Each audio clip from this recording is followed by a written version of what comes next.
시청자 여러분 안녕하십니까. 5월 24일 시사정담 시작하겠습니다. 변함없이 배종찬 인사이트 K 연구소장님 나오셨습니다. 배 소장님, 예. 이제 선거가 D-9일인가요? 10일입니다. 10일이, 네. 10일이네요. 네. 정말 중요한 분기점에 지금 와 있는데요. 그렇습니다. 네. 그 분기점 중에 하나가 23일 저녁에 있었던 2차 TV 토론이 아닌가 이런 생각이 들어요. 네. 지난 1차 TV 토론 이후에도 뒤에 말씀을 나누겠습니다만은 여론조사가 아주 진폭이 엄청나게 큰 파장이 왔지 않습니까? 그렇습니다. 네. 그래서 어제 과연 2차 TV 토론 김문수가 그동안 착한 김문수에서 독한 김문수로 바뀐 것 아니냐. 그렇습니다. 어떻게 보면 김문수로서는 1차 때는 뭐 그렇게 네거티브라고까지는 할 수 없을 정도로 네. 아주 순한 공격이었다면은 어제는 확 달라진 모습으로 뭔가 승부수를 좀 던져야겠다. 그렇죠. 이런 각오였던 것 같아요. 그 1차 TV 토론 때는 순한 양이었더라면 2차 토론에서는 이제 호랑이가 됐죠. 아, 그렇군요. 호랑이 문수가 됐는데 김문수가 아니라 범문수죠. 범문수. 네, 그럴 수밖에 없는 것이 이따가도 말씀드리겠습니다만 결국은 지금 김문수 후보에게는 남은 게 두 개밖에 없어요. 토론과 단일화. 그러니까 그렇군요. 단일화는 지금 상대방이 있는 거잖아요. 예. 그 토론도 물론 토론 상대가 있지만 근데 이 토론은 자기가 조정할 수 있는 겁니다. 조율할 수 있는 겁니다. 그렇기 때문에 1차 토론 때는 조금 아쉬웠다는 평가가 있었어요. 물론 네, 이제 그랬어요. 지지율의 변화는 있습니다.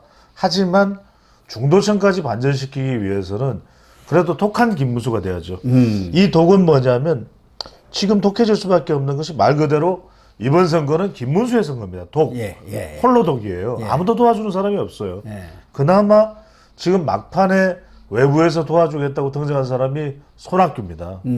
제가 김문수를 지지하겠습니다. 이러면서 나왔죠. 영향가는 그렇게 많지는 않죠. 그렇죠. 물론 그렇지만 그래도 그렇다 도움이 하더라도 되죠. 아유, 분위기를 분위기를 업시키는데. 그죠. 그래도 뭐 말실수가 좀 현장에서 있기는 합니다만 네. 그래도 뭐 경기지사를 냈던 그러니까 경기에 경기가 붙은 겁니다. 예, 경기지사를 그렇죠. 했죠. 제가 우리 시간에 말씀드렸습니다. 경기도가 중요한데 경기지사 2명이 크로스가 된 거잖아요. 예. 따블이 된 거잖아요. 이게 중요한 겁니다.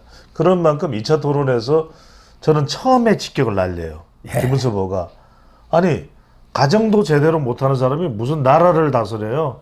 집 치아보라 이거죠. 예. 그죠. 그러니까 이제 뭐 형수 욕설하고 이따가도 이야기하겠습니다만 뭐 자식도 그렇고 자녀도 그렇고 여러 가지 지금 분란 또 배우자는 또 법관 문제가 있죠.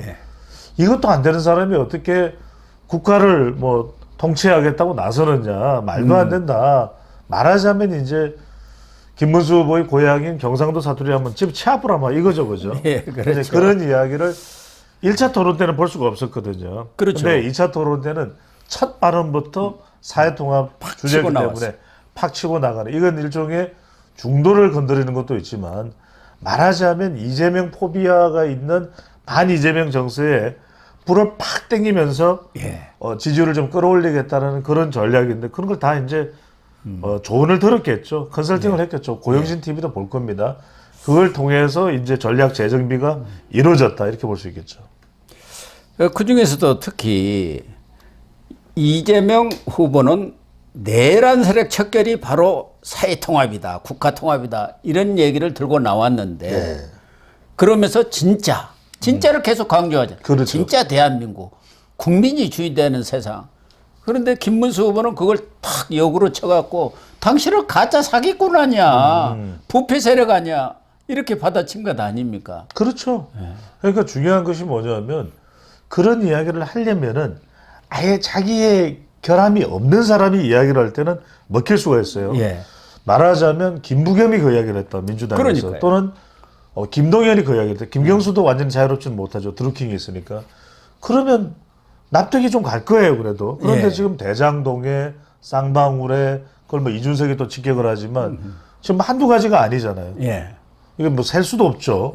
그러다 보니까 물론 뭐 셀려면 셀 수는 있습니다만 이런 상황이 벌어지다 보니까 그 말할 자격이 되느냐. 예. 자격이 안 된다.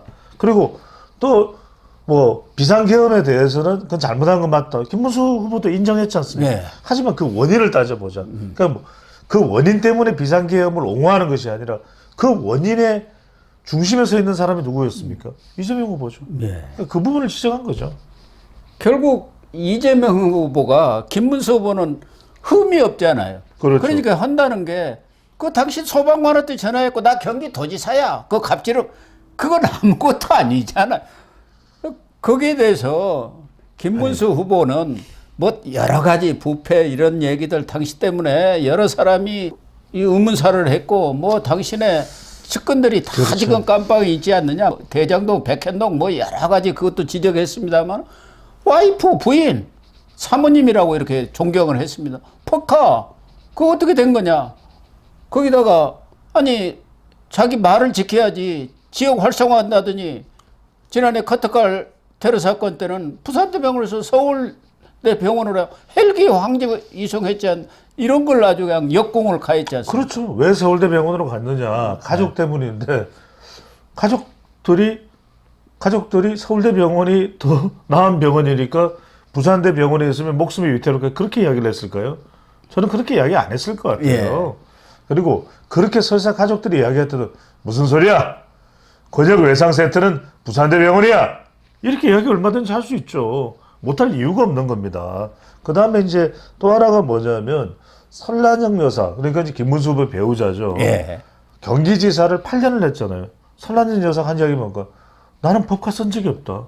관용차도 쓴 적이 법과 자체를 쓴 적이 없다고 그랬어요. 근데 4년의 임기였던 이재명 후보의 배우자인 김혜경 여사는 지금 법카로 실형을 받았잖아요. 근데 그건 딱 넘어가 버리대요. 그러니까요. 그러니까 이재명 후보나 민주당은 앞으로 계속해서 앞으로도 뭐 집권을 할지 집권을 못 할지 그건 지켜봐야 되겠지만 계속 이야기할 거예요. 내란이라고. 예. 근데 지금 재판도 이루어지고 있습니다만 만약에 이 재판에서 내란 아니다라고 해서 윤석열 대통령이 내란죄로 처벌 안 받으면 그때도 내란죄 이야기할 수 있나요? 이게 왜 그러냐면 지기현 판사를 보면 알잖아요. 예. 룸살롱 안 간 사람을 완전히 사람을 이거야말로 명예살인이에요. 명예살인 맞습니다. 저는 진짜 이게 육체살인보다도 더 무서운 거예요. 명예살인을 해버려. 아니 지기현 판사 그럼 빅데이터 연구하다가 룸살롱이 떠요. 이 사람은 룸살롱 가지도 않았어요. 예. 접대를 받은 적도 없고 향응을 받은 적도 없어요. 자기가 술 사줬고 그건 그냥 라이브 카페예요. 그럼 라이브 카페 문 닫아야 됩니까? 그러니까 이게 말이나 되는 이야기입니까?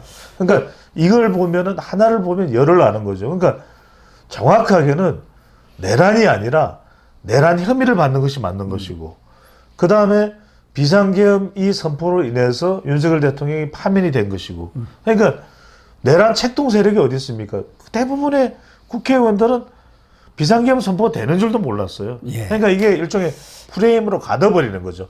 다 빠져나가려고 하는 것을 내란이야. 그러니까 완전 사람을 좀도둑을 중범죄자를 만들어버리는 거예요. 그렇지 않습니까? 아니 그냥 윤석열 정부에서 7급 공무원이 9급 공무원이에요. 그런데 윤석열 정부 이 사람은 노무현 정부 때부터 일해왔던 사람일 수 있어요. 그러면 윤석열 정부에서 그냥 계속 공무원으로 일했네. 내란 세력이야. 이렇게 되는 겁니다. 말이 됩니까? 그러니까요. 그렇게 지금 프레임을 씌우려고 했는데 어제 많이 깨졌습니다. 특히 그 부산대병원 사건 때도 거짓말을 한 게 있어요. 이재명은 자기는 누워 있어가지고 헬기로 가는지 그게 어떻게 되는지 전혀 모른다. 자기 가족들이 상의를 했고 부산대병원 의료진이 결정했다고 하는데 본인이 정신이 멀쩡했지 않습니까? 그리고 이송을 하고 그런 것은 본인의 사인이 없으면 될 수가 없어요. 크게 다쳐가지고 의식이 불명이라든가 그러면은 뭐 다른 사람이 사인할 수도 있지만 그 다치고 나서도 멀쩡했잖아요. 말도 다 하고.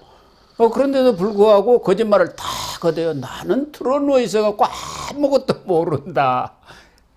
이게 아주 딱 들통이 난 거예요. 고 박사님 말씀하신 대로 이 이야기를 안 할 수가 없는 것이 저는 그때 지도자의 모습을 볼 수가 있는 거예요. 그러면 의식이 있었는지 없었는지 모르겠지만 중요한 판단을 내릴 때 본인이 어떤 생각을 가지고 있을까 너무나 중요한 거 아니겠습니까? 그리고 기억나실 거예요. 그때가 1982년이었나요? 라널드 레이건, 예. 라널드 레이건 미국 대통령이 아니 이 사람은 위대한 글로벌 지도자예요. 총격을 당했잖아요. 힝클리로부터 총격을 당했을 때 자디 포스터를 좋아했던 이 저격범 아니겠어요. 힝클리가 저격을 했을 때 라널드 레이건이 무슨 이야기를 합니까? 의사들을 보면서 당신들 민주당이에요? 그렇죠. 이게요. 국민들이 이런 걸 보면서 야 이게 저 사람이 지도자다. 두 번째는 제가 지금 기억하기로 부산대병원에서 서울대 가라고 했었나요? 나는 그런 기억이 아니에요. 네. 부산대병원은 이 PK 지역 내의 최대 권역 외상센터입니다. 전국에서 1등 1등이에요. 외상센터예요. 거기서 치료를 못할 이유가 하나도 없어요. 아니 그러면 대한민국 국민들은 병이 나면 다 서울대병원 가야 됩니까? 모두 그 잘못된 생각 아닙니까? 예. 다 서울대 갑니까? 대한민국이 서울대밖에 없어요. 저도 뭐 서울대를 나왔지만 석사를. 그러니까 이거는 객관적인 판단하고 너무 괴리가 되는 거예요. 예. 그래서 그러면 차라리 이럴 때 저는 태도를 볼 겁니다. 아마 지지율이 빠지는 이유는 토론회 이후에 차라리 이럴 때 이렇게 이준석 후보나 김문수 후보가 물어봤을 때 그때 제가 좀 부산대를 치료를 받았던 게 더 나았다는 생각이 듭니다. 그 점은 제가 앞으로도 잘 참고해서 제가 대통령이 된다면 국정운영 그래야 맞는 거 아니겠습니까? 그렇죠. 그런 걸 볼 거예요. 그런 유연성이나 그런 조정 능력이나 그런 흡수 능력이 있느냐. 그게 아니라 어쩌라고. 아니 나 하고 싶은 대로 해서 어쩌라고. 이렇게 되면 이게 큰일이거든요. 네. 어제 또 하나 아주 김문수 후보가 유효타랄까 네. 정타를 날린 것은 이재명 후보가 윤석열 전 대통령 또 극우 세력인 전가훈과의 절연은 단절할 용의가 있느냐 그걸 딱 역으로 치고 나갔잖아요. 그래가지고 그게 당신은 그 내란 세력으로 정당 해산받은 통진당 이석기 그 후에 후신인 진보당 네. 거기 공천해가지고 국회의원까지 만들어줬지 않느냐. 지금 그걸로 딱 역공을 하는 건 상당히 임기응변 능력도 이제 보여준 것 아닌가 하는 생각이 들더라고요. 그렇죠. 그러니까 오히려 이재명 후보가 그 부분에 대해서 정말 두 가지 지적을 받는 게 그걸 거예요. 바로 이념, 색깔과 관련된 부분. 또 하나가 중국과 관련된 부분이잖아요. 예. 그러니까 저는 이건 굉장히 중요하다고 봅니다. 그러니까 이재명 후보가 대통령이 되겠다는 것도 중요하지만 대한민국은 외교가 국내 정치보다도 더 중요할 수 있어요. 아시잖아요. 예. 아니 이게 초강대국에 둘러싸여 있는 겁니다. 그런데 거기서 우리는 그냥 진보적으로 나가서 북한하고 주로 대화를 나누고 미국과는 좀 멀리할 수도 있다. 그 순간 트럼프 대통령이 어떻게 하겠습니까? 라스파마 남아공 대통령한테 하는 거 봤습니까? 콩고 영상을 틀면서 야 남아공에서 무슨 일이 일어나는지 네가 봐. 이게 무서운 겁니다. 국제정치가. 고 박사님 아시다시피 두 번째 짧게 말씀드리겠습니다. 아니 그러면 이준석 후보가 물어봤잖아요. 그러면 우리 황해와 서해와 면에 있는 그게 원전 많거든요. 네. 아니 중국 원전 이거는 안 위험하냐 그러면 위험합니다. 조심해야지 이러면 되잖아요.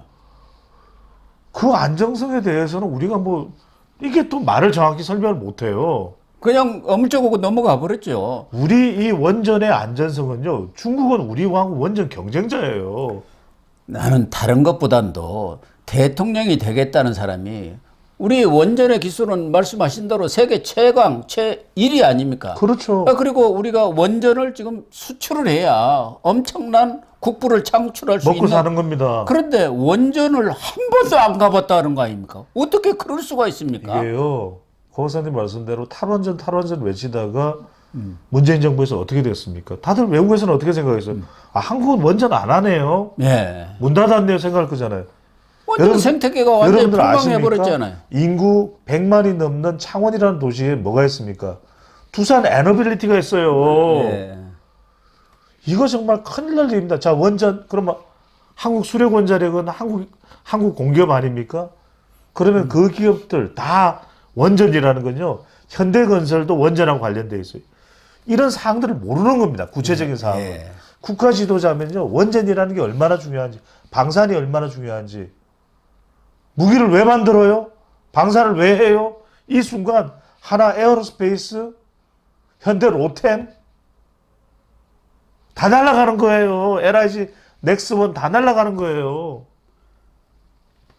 아니, 원전은 지금 우리가 수출국으로 변해 있지만 태양광이라든가 뭐 풍력이라든가 이런 것들은 다 중국가 사오는 것 아닙니까? 그 그렇죠. 자체가. 그렇죠.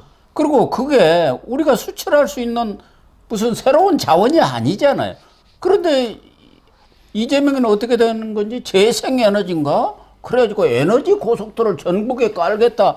이해가 안 되는 소리를 하고 있더라고요. 아니, 문재인 정부 때 얼마나 그걸로 큰 문제가 있었습니까? 아파트에 무슨 운동권들이 전부 그것도 해먹어 버린 거 아닙니까? 우리의 이 하나 솔루션도 그렇고 우리의 또 OCI도 그렇고 태양광 경쟁력이 있어요. 그건 우리는 다 미국으로 수출합니다. 유럽 수출도 가능하고요. 또 풍력도 우리 현대 또 HD 현대 마린 같은 경우에도 생산을 하고 그런 능력이 있어요. 근데 이런 내용들을 잘 알아야 돼요. 모르면요 큰일 날 일입니다. 어제 이준석 후보도 지금 이재명 이 후보가 어떻게 보면 역공을 가한다 해갖고 하나는 단일화 이 부분을 물었고 다른 하나는 당신 계엄 해제 결의안 때 국회도 안 들어왔잖냐 이걸 가지고 공격을 하다가 오히려 반격을 당해가지고 당황하는 그런 모습을 보이더라고. 그러니까 할 말 없으니까 그 젊은 사람이 올드하네. 규칙을 지키세요. 왜 남의 말을 왜곡하고 그렇게 과잉합니까? 마치 아버지가 자식 훈계하듯이 그렇게 얘기를 하더라고요. 이게 만약에 그럴 것은 아니지 않습니까? 제가 설명을 드릴게요. 쉽게 설명을 드릴게요. 무슨 말씀이냐면 윤석열 전 대통령의 비상계엄에 대해서 제일 억하심정이 셀 사람이 누구겠어요? 아니 멀쩡히 대표를 하던 자리에서 쫓아내는 사람. 완전히 개 쫓기듯이 양두구역 된 사람이 누구예요? 그런 이준석이 윤 전 대통령 비상계엄에 대해서 비상계엄을 해제하고 싶지 않아서 국회에 안 들어갔겠습니까? 예. 그것 자체가 말이 안 되는 거죠. 그러니까 윤 전 대통령에 대해서 사실은 윤 전 대통령에서 제일 까인 사람은 이준석이에요. 그렇죠. 이준석이에요. 그건 뭐 더 이상 설명할 필요조차 없는 것이고 두 번째는 뭐냐면 1차 토론 때도 이야기가 나왔지만 팩트를 잘 몰라요. 그러니까 이준석을 칭찬할 수밖에 없는 것이 이준석에 대해서 뭐 싸가지나 평가는 이제 우리 시청자분들이 하십시오. 근데 이준석이 일단 많이 알고 있는 건 인정해줘야 돼요. 공부를 많이 하고 많이 했어요. 능력이 있더라고요. 머리가 좋아. 준스톤이 머리가 좋아. 저도 준스톤하고 여러 번 방송을 했는데 머리가 좋고 순발력이 있어요. 그리고 영어 하는 거 보십시오. 영어 잘하잖아요. 예. 하버드 대학 나왔다고 해서 영어 잘하는 거 아닙니다. 반기문 유엔 사무총장이 영어 잘할 것 같죠. 그냥 소통을 영어로 이제 업무적으로 하는 거지 영어를 잘하는 건요. 상대방이 야 영어권에 있는 사람 우리도 그렇잖아요. 외국인이 우리말 할 때 우리가 알아듣는 거하고 야 저 사람 진짜 우리말 잘한다. 이건 다른 거예요. 우리 배 그 소장도 내용이 영어는 뭐 이준석 못지 않잖아. 뭐 그렇죠. 저도 뭐 카투사로 갔다 왔고 저도 뭐 I can speak English very well 뭐 이렇게 되는데 뭐 그게 중요한 게 아니라 그 영어 실력을 내세우는 것이 아니라 그 내용이겠죠. 네, 그러니까. 근데 영어뿐만이 아니라 이 친구가 서울과학고등학교와 하버드 대학 컴퓨터공학과를 나와서 말 그대로 팩트를 많이 알고 있어요. 네, 그러니까 1차 토론 때 무슨 그런 게 뭐 지엽적이고 아니 코인 종류에 대해서 알트코인과 그다음 비트코인을 알고 그것에 대해서 정확하게 알고 있더라고요. 이거는요. 이준석이 정말 능력이 있고 실력이 있는 것만은 분명해요. 그런 것 같습니다. 그것이 이제 뭐 나한테 내가 좋게 평가하느냐 나쁘게 평가하는 것은 또 다른 문제겠죠. 그래서 전체적으로 보면은 이재명 후보는 실점을 안 하고 무난하게 넘겨야겠다. 이런 전략으로 수세적 방어라고 할까요? 네. 그렇게 치중한 것 같은데 김문수 후보가 아주 이번에는 말씀하신 대로 범문수가 돼가지고 됐죠. 유효타를 많이 날려서 맞습니다.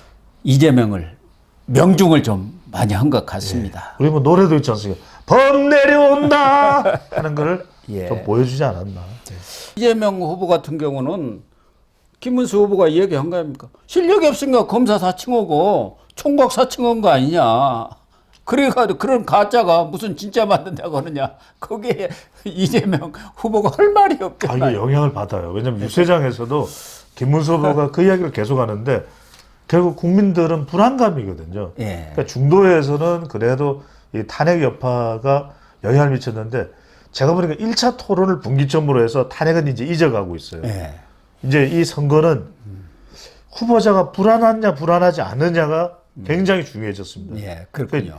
이준석이 좀 올라가는 이유도 이 친구는 실력이에요. 예. 그다음에 김문수 후보는 좀 상대적으로 더 안정적인 거예요. 예. 그런데 이재명 후보는 앞서는 후보고 대세론을 가져갔던 후보임에도 불구하고 후보임을 감안하면 이게 불안한 거예요. 예. 이게 지금 가장 큰 영향을 주고 있는 겁니다. 어쨌든 결과적으로 보면 이재명이 어저께 2차 토론에서는 초토화 당했다. 혼비백산했다. 이렇게 볼 수가 있는데 우리 배 소장님은 데이터 여론조사의 최고 전문가니까 2차 토론이 우리 여론에 어떤 영향을 미칠까요? 저는 이게 자영업청하고 120원에 대해서도 정확히 설명 못했잖아요. 호텔 경제학을 이준석 후보가 한 번 더 때려줬잖아요. 이런 걸 무슨 외국 뭐 그렇죠. 학자들 들어가지고 뭐 어쩌고 저쩌고 하는데 하나도 못 알아듣겠더라고요. 저도 그러니까요. 못 알아듣는데 누가 알아듣겠어? 그렇죠. 근데 이준석은 알더라고요. 이미 공부를 했어요. 그 5쪽짜리인가 자료를 이미 다 본 거예요. 그래서 딱 이야기하잖아요. 그 설명 맞다. 근데 거기에 노쇼가 어디 나오느냐. 그러니까 노쇼가 걸린 거예요. 예. 그게 이제 팩트나 이런 부분에 대해서 더 이상 말을 못 하잖아요. 예. 그리고 이준석 후보가 당선권으로 간다고 보는 사람들은 많지 않을 거예요. 그러면 그렇죠. 예, 현실적으로 1차 토론 이후에 이제 여론조사 이야기를 우리 구 박사님께서 하실 텐데 저는 이재명 후보는 조금 더 내려갈 가능성이 있다. 김문수 후보는 조금 더 올라갈 가능성이 있고 이준석 후보도 조금 더 올라가요. 그러니까 큰 변화 중에 하나가 1차 토론 이후에는 어떤 변화냐면 김문수, 이준석을 합하면은 이재명을 이기는 거예요. 이기는 결과가 계속 나옵니다. 그러니까 김문수, 이준석 합하면은 이재명을 이겨요. 그러니까 이재명 단독으로 김문수 단독으로 이재명을 이기는 조사 결과까지 나올지는 모르겠는데 1차 토론 이후에는 이제 이게 더 벌어지겠죠. 그러니까 예. 이재명은 43, 김문수와 이준석을 합하면 한 50 정도 나올 것 같아요. 그러니까 이게 무슨 이야기냐면 단일화가 되면은 당선자가 바뀐다는 이야기입니다. 그러니까요. 예, 정말 2차 토론 결과가 대선 전국에 큰 변곡점이 되지 않을까 예. 그런 생각이 듭니다.